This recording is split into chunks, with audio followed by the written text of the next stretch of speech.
Welcome to week 7 and your final project submission. There are a lot of steps in here, so I really want to make sure that you're understanding everything that I'm looking for. So you're going to submit your Max or Maya files. I do not need FBX files, that's just more for the discussion board.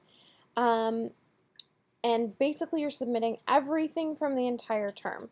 So you want your low poly model, your high poly model, your drawings, and then these new things. So you'll need to animate your prop. Some people, aren't sure how to animate it. They're not sure what their prop can do. I just want to see you show me that you know how to set keyframes and animate. So, a lot of you have weapons, they can swing or hit or whatever. Some of you have objects, lanterns, those could sway as if somebody is carrying it. You can have things on a table. It could be like they're being set down, or they bounce, or they fall over. Obviously, I want you to think about what works best for your prop, but feel free to let me know if you have any questions. Okay? You're using the 12 principles of animation to do your animation. Okay? If you have any questions on that, don't hesitate to email. It can be a lot, there are 12 of them, but just start by setting your main keyframes. Think about timing. So if I want something to swing for 2 seconds, okay, well 24 frames per second, so key at frame 1, key at frame 48. That's your second. That's how long it should take to get there. Then you can in between. Then you can think about squash and stretch. Then you can think about arc.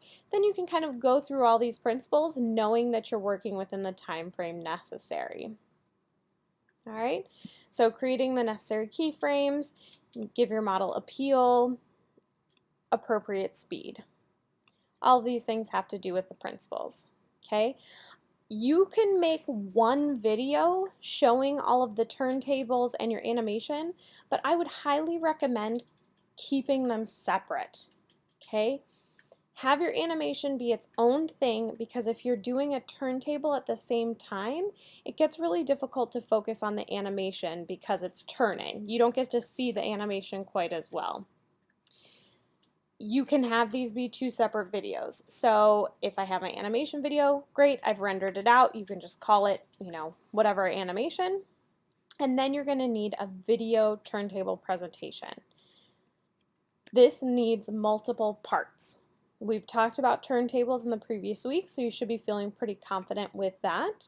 But you want to show your object just shaded, so base the gray color that kind of comes with it. Then you want to do a turntable showing it in wireframe. Now you can render these 2 videos separately and then put them together in After Effects, or you can have 2 videos, whatever is easier. You also need to show the poly count. So you can use text in After Effects, you can have a still frame that shows your viewport with the poly count, but I need to see the poly count. All right, so a turntable shaded, a turntable wireframe, and then showing your poly count. It would be really great if you were using After Effects. You could make this a full presentation. Hammer object, you have titles, it transitions into videos, and you have one final video. Ultimately, we're looking for this to be a portfolio piece for you. So give it the best shot you can and really try to have fun with it. All right? So that's for 7.3, and now we can take a look at 7.1. So this is where I personally would use After Effects. If you don't feel comfortable, if you have a different way you'd like to do it, that's fine. But if you do have After Effects, I can do a new project. Then I'm going to create a new composition. Now it's important to know your ratio from your renders so that we can match. So I did 1280 by 720 for this. We won't need 16 minutes, so I'll just do 1 minute for right now. This is actually milliseconds, seconds, minutes, hours, just so you're all on the same page. You can give it a name,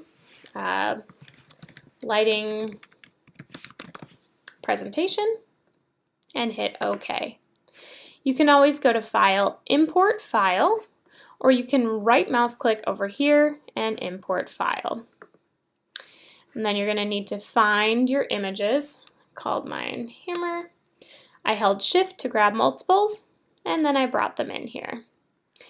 Now, if you bring in a still image, it's going to take up the entire timeline. I'm going to bring all of these down. You can hold shift to bring them all down together. But this is our timeline here. Now, if you think about it, these are just stills. So I hit spacebar to preview, like 1, 2, 3. Probably don't need them to be held super long. So what I'm going to do is hold shift to grab all of them. If I put my mouse at the end, you'll see it's a double arrow. And I can click and bring these over. So now they're all short. Again, I'm hitting spacebar. I think they're still a bit too long, so I'm going to bring them in even further. I might do a little fade in and fade out. We'll see. So then what I can do is I can grab my top one, hold shift, grab my bottom. If I right mouse click and go to keyframe assistance, I can sequence my layers. And then I can hit OK. Now it'll go through them one at a time without any gray space between. Okay, so this is kind of what I'm looking for.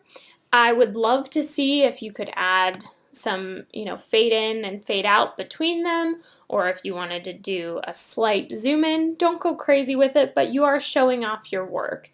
If you twirl down any of them, you'll see we have transform here.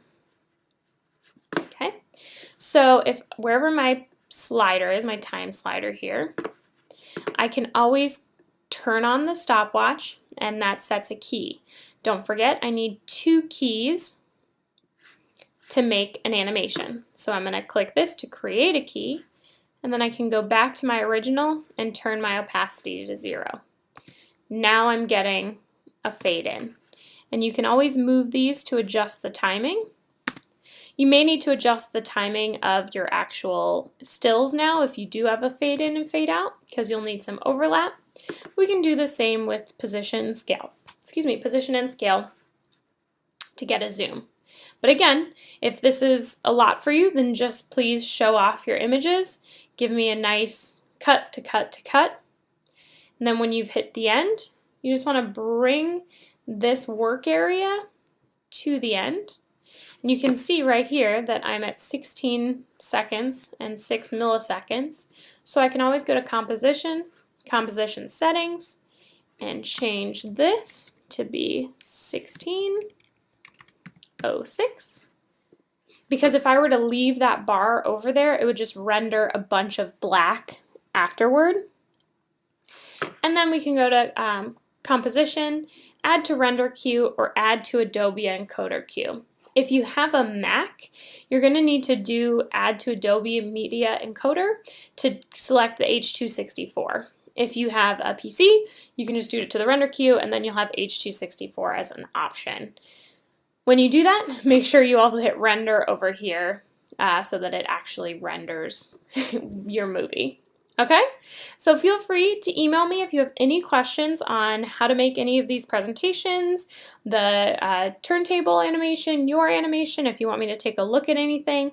But again, try to have fun with this. We're showing off everything that you did throughout the term. All right, hope you have a good week, and it's almost the end of the term, so I will talk to you soon.